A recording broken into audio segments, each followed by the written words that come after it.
Yes. God, this is for you and you too.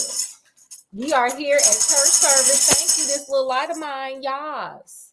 All right. Okay, so we are here for Sunday Funday School.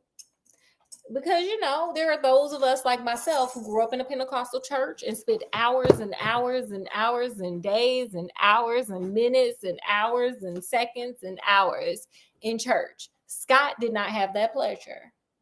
So I am here to enlighten Scott and whoever else wants to hear it with my rendition of classic Bible story tales from this book. Okay. And I'm going to read it and I'm going to give my, little context to it.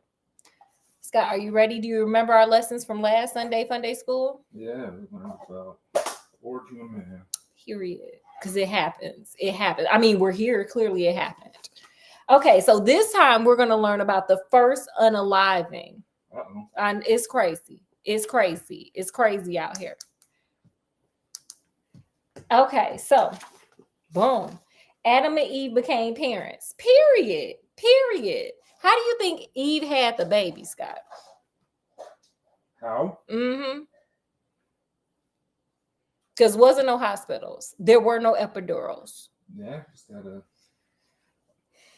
do what you could. Squat in the field, girl. You better squat in that field, girl. And there wasn't nobody else. It's just them two. So I guess Adam had to help her.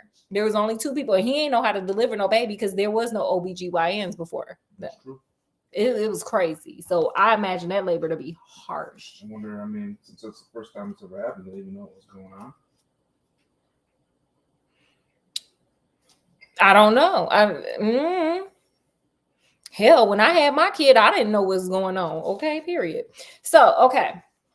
They had two boys first. First Cain and then Abel. When he was old enough, Cain started to plant crops. Period. We did it too. Scott is planting crops too. We're going to start calling Scott Cain. He took care of large fields and cut wheat and picked corn when each was ripe. How did he know that? I feel like it's trial and error. Like, we have been growing food for like ever. But Scott, do you really know how to grow any fruits and vegetables and when to pluck them and pick them and all that good stuff? We had to take a whole class. Yeah, when it looked ready, I guess. Period. Cain he just teleported in this planet knowing. He did the hard work of a farmer. Abel raised animals instead of crops. He became a shepherd and took care of flocks of sheep. From his work came meat and wool. He worked as hard as Cain because he had to keep the sheep healthy and safe. At harvest time, both young men brought an offering to God. Period. Period. Scott, do you have an offering to bring to us? You know what? I have an offering. I have this candle called Starlit Skies, where God lives, in starlit skies. We're going to light this candle as an offering, just like Mr. Cain and Mr. Abel. Period. Right. Yes. Smell that aroma, Scott. Smell it. Smells like God farted. In starlit skies. Okay. God looked with approval on the new lambs that Abel gave him. But when Cain presented his gift of his best fruits, vegetables, and grains, God looked away.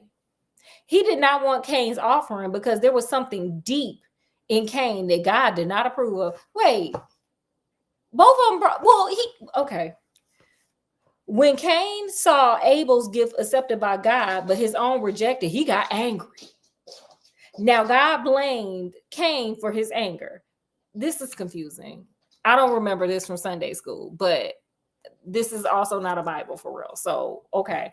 I don't know why he didn't accept the fruits and vegetables. I thought it was because Cain didn't give the best. That's what I was taught. But hey, I'm not a real pastor here. I'm reading out a great illustrated classics. So, yeah. So, okay. God continued with a warning. Watch out for sin, Cain, which is like a devil waiting to grab you up. Okay. Period. So Cain was so angry that he didn't listen to God's warning. He thought that his rejection all the time, he thought about his rejection all the time and remembered how Abel's lamb had been accepted with pleasure. His anger finally reached or is finally centered on his brother Abel. This is what we call jealousy, people. Scott and I watch a lot of like For My Man and Fatal Attraction on TV1. And usually the people that get angry, like Mr. Kane here did, usually project their anger on the wrong person. Like, let's give an example. Scott, tell me if this example is accurate. Okay. You'll have like a husband and wife. The husband will go cheat on the wife, but the wife will get mad at the mistress, like the husband did not make the promise. See, that's what Cain over there doing, just directing his anger in the wrong place. Sir, just be angry at yourself because you should have gave better fruit, even though they don't say that in this book, but whatever. And then God over there trying to warn him, like, the devil gonna get you, sir. God continued with the warning. Oh, wait. He thought about his rejection all the time. Remember how Abel's lamb had been accepted with pleasure. His anger finally centered on his brother Abel, which I read already, but we're going to go over it again so y'all don't forget. Don't be like them people on For My Man. One day, Cain found Abel alone in the field. Sin seized hold of him. Cain rushed at Abel and unalived him. Boom, look at it. Oh, Lord Jesus. I don't know where he got that sword from because they didn't say nothing about no sword maker or no metal makers. Who made the sword? Hell, who made the clothes? We know who made these trees and this grass. We went over that the first time, but who made these clothes right here, sir? And who made this sword? Where y'all get metal from? How y'all dig that up? So, took us to get 4 people on Earth before we had our first murder. Humans are violent. Okay. Period. That's the lesson of the day. Humans are very violent. This was the first unaliving on Earth. Cain hid after he unalived. Cain hid after the unaliving. But God found him. Sir, God made the planet. He made you. He made your mama and your daddy. Sir, you ain't think he could find you? You ain't think he could find you? Remember when your mama and daddy hid after they ate that apple? It don't work. Lesson learned number 2. It don't work. Don't be trying to hide from God. God found him and asked where Abel was. Cain pretended not to know. He like, huh? Who? Who is that? Abel? I ain't never heard of nobody named that. What you mean his field got weeds? I don't know who that is. He said to God, am I my brother's keeper? Now God's anger bursted out because the blood of Abel cried to him from the ground. He cursed Cain and took away his ability to farm. He said, sir, you ain't growing nothing. I think God gave me a curse too, and I ain't even unalive nobody. I cannot grow nothing. Everything I touch look like that. Oh, Scott. You telling all these people business. Wow. Okay, we ain't mean for y'all to see all of that. Y'all don't need to know about that. Anyway.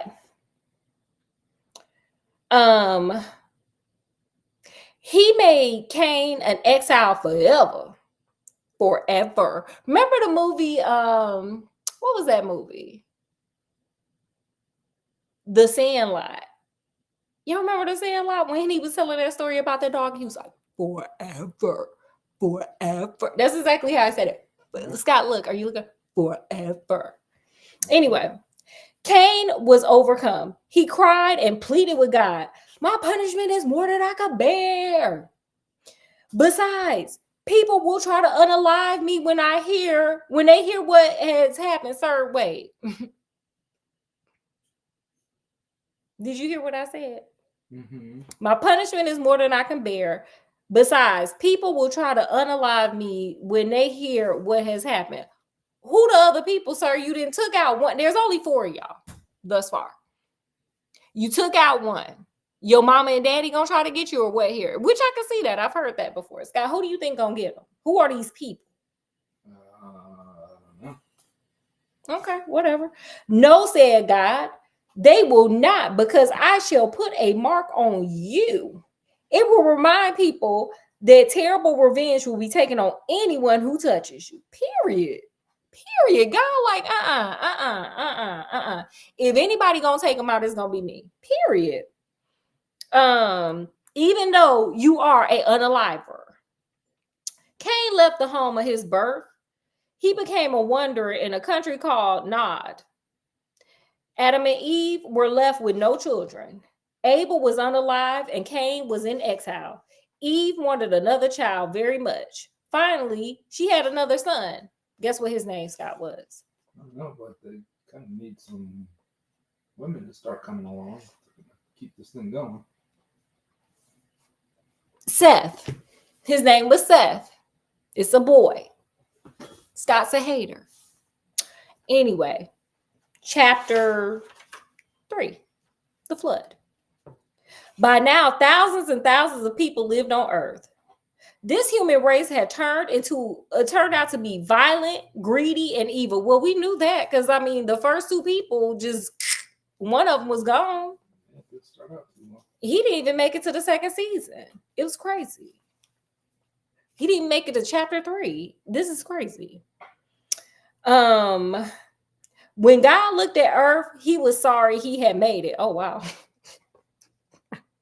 God said, oh, this is not what I imagined it was going to be. This is not what I thought it was going to be. Like, this ain't it. It's kind of like when have you ever had that regret where you like did something and you was like, this did not end up the way I thought it would. My first credit card was like that. I was like, oh, y'all just going to give me limitless money and I could just spend it. It did not end up the way I thought it would be. Anyway, God decided that the people on earth were too wicked to live any longer. Everybody must be drowned. Okay, it just say that. He just was like, you know what? I'm tired of y'all. I'm getting tired of y'all. I've been watching episodes of For My Man, Fatal Vows, and hell, Fatal Attraction. I'm gonna do like some of them spouses do and be like, you know what? Let's bypass divorce and let's get to unaliving. God said, everybody must be drowned. I'm tired of looking at y'all. This look crazy. What will the neighbors think? I'm ending this whole experiment, baby. Okay, I'm gonna do this like the ant farm. I'm gonna just dip it in the water. That's baptism. But then God paused because he remembered one good man in his family. This man loved God and tried to follow his ways in spite of all the evil around him. Guess what this man's name was, Scott? Noah. Period, Scott. No, oh my God. This is us reading this Bible with Scott is making him learn. I love it. The man's name was Noah. He had 3 married sons, Shem, Ham, and I don't know how to pronounce this other dude's name. We're going to call him Jay. God decided to give the human race, y'all put it down in the comments how to pronounce it. I don't know. Japheth. Hebrew, I don't do Hebrew like that. God decided to give the human race one more again. He was like, I'm gonna give you one more chance. But everybody else, y'all out of here, baby. I'm drowning everybody. He let Noah and his family live and bring forth a good people devoted to serve God. Wait, y'all just gonna skip the flood? Okay, I thought they skipped the flood part. Like, no, we're not gonna do that. God directed Noah to build a large boat called an ark. Following God's directions exactly, Noah made the ark of cypress wood and strong reeds. He covered the outside with tar to make it waterproof. That is a lot of tar. A lot of wood. It's a lot of wood and a lot of tar. I would think Noah would get cancer from handling all that tar. Isn't tar poisonous? Isn't that what they say mess up your lungs from cigarettes? Tar? It's not the tobacco, it's the tar. Well, yeah, different tar, but yeah. We don't know that, Scott. We don't know. We don't know what kind of tar he was using. Do you have blueprints of the ark? I don't know for sure. Okay.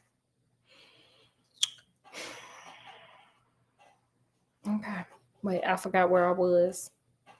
He covered the outside. Oh, wait. The ark was 3 stories high with a door on one side. When the ark was ready, God told Noah to store food on board, enough to last for a long time. What is a define? I need quantity. I need quality, like quantified long time. Finally, God gave Noah the passenger list. Noah and his wife, them 3 sons, and their wives, plus a male and female of every kind of every living thing. The animals, even the insects.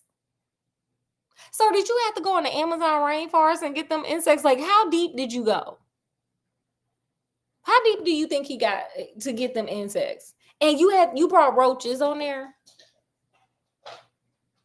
2 man, 1. How you know what a male and a female roach look like? And this predates science. Anyway, and like microscopes and stuff. Like, how you know? Yeah, God to help him. You're right. What am I thinking? I'm not.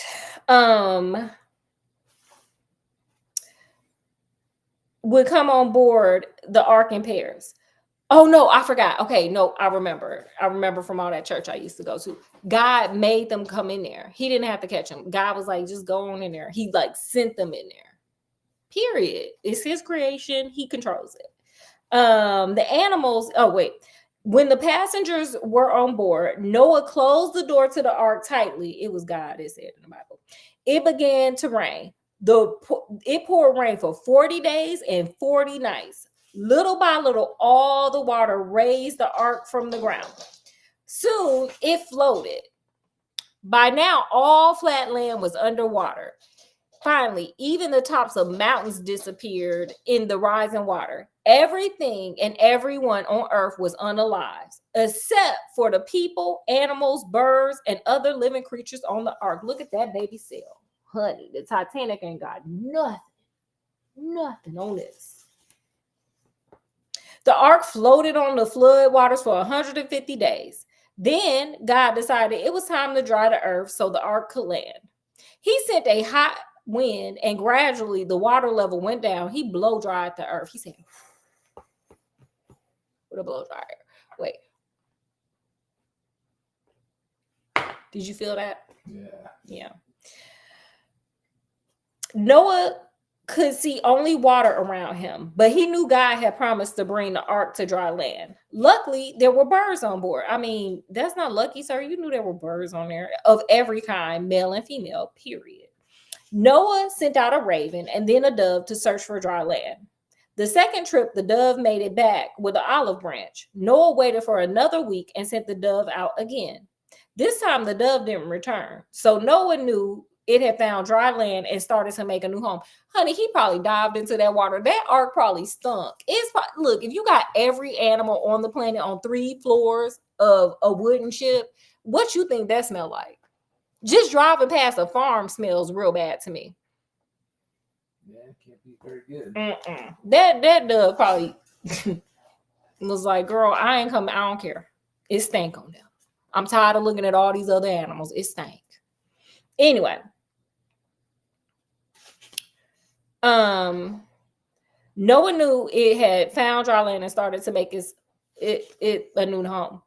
God floated Noah's ark to the mountain of Akarat and told him and the others their journey was over.